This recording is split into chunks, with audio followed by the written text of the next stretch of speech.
ఏంటమ్మా ఉన్న ఆస్తి మొత్తం అనాథాశ్రమంకి రాసి ఇచ్చేస్తావా? ప్రేమగా చూసుకునే కొడుకు నువ్వు ఉండగా ఆస్తి ఎందుకురా? ఉన్న ఆస్తి మొత్తం వాళ్ళకి రాసిస్తే రేపు నిన్నెవరు చూస్తారమ్మా?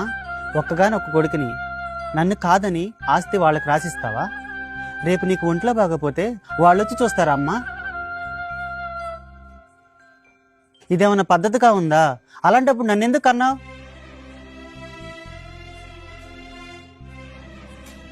చేరా, నేను ఇంకా ఎన్ని సంవత్సరాలు బ్రతికుంటానంటావు? ఏంటి ఆలోచిస్తున్నావా?